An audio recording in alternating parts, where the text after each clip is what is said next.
Holding down the #2 spot for the year belongs to the City of Swift Current and its introduction of user fees for non-residents.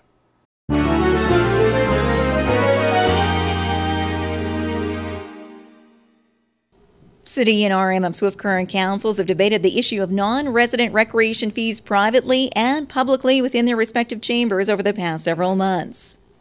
And in recent weeks, RM residents have made their own feelings known over the clear divide brewing between the RM and the city. Then in a last-minute addition to the November 15th Swift Current City Council agenda, Mayor Jared Schaefer initiated the motion to halt the idea of non-resident user fees until April 1st of next year. This is in the hopes that the city and the RM can now come to a mutual agreement over this issue and others already on the table, including annexation and the rural water pipeline. In the end, the motion was pushed forward, with all but 2 members of council voting in favor of the proposal. I think one thing that everyone has felt is certainly the city has felt pressure, and I think the council and the RM has felt pressure. And I think where we're at is our goal has remained that we want to get these agreements, and we want to do what's best for our residents. So if putting these on hold, if basically not giving the RM any reason to not come and sit down and iron this out was the way to do that, then we're certainly clearing the table. We've extended 2 invitations to them. As I said, we want to know that the City of Swift Current has been a good partner. We are. We don't take lightly any criticism that we haven't been a good partner. And in the next 6 months, when we strongly believe we can have resolution to these, if we don't, it's not going to be. Nobody's going to be able to point the finger at the City of Swift Current and say you've made unreasonable proposals or you've been unfair. We are going to do all we can to have resolution to this because this is what our residents want. According to Schaefer, the RM of Swift Current is the natural partner to help cover the costs of maintaining Swift Current's recreational facilities, such as the iPlex or Aquatic Center.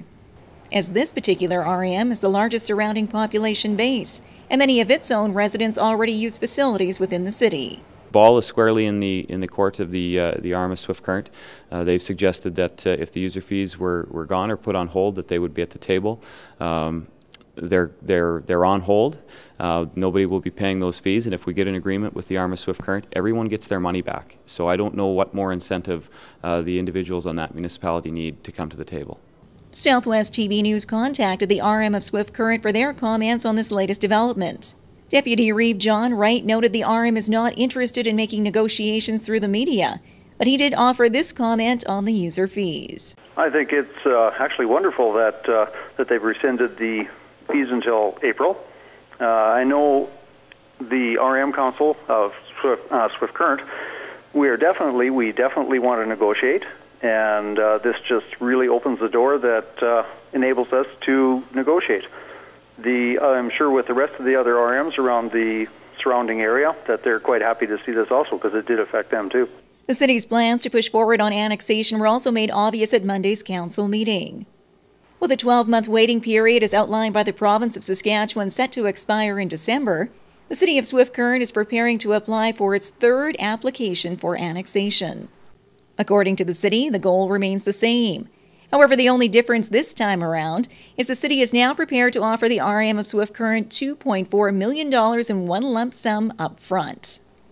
This offer is intended to benefit the RM and its taxpayers in the long term, as the land in question is valued by the RM at a cost of $5 to $6 million, an amount which it has always sought from the city. It's going to be the same offer that we had before, which is, essentially it's built on the recommendation that was given by the province of Saskatchewan or the municipal board, which is, I guess an arm of the province of Saskatchewan. But rather than paying them over 5 years, we're prepared to pay them up front. We're prepared to, which, eliminates any fear of a tax increase for their residents. We're going to again, provide tax protection for residents coming in. So we see no reason why we shouldn't have resolution to land, water, and recreation within the next 6 months. That's what our residents want, and we think that those solutions are right in front of our nose. Meanwhile, over at the RM of Swift Current office, officials are not offering any quick decisions on the matter. Well, that's something that, again, we're going to have to go to our ratepayers and see what our ratepayers feel about this. And now that the newly proposed offers are out in public, it will be up to the city and the RM of Swift Current to negotiate the issues at hand. Meanwhile, ratepayers in both municipalities will have to wait and see if the new faces on both councils will make a difference in the end result, and what impact these final decisions will make on their day-to-day lives. Southwest TV News will continue to follow this story as it unfolds.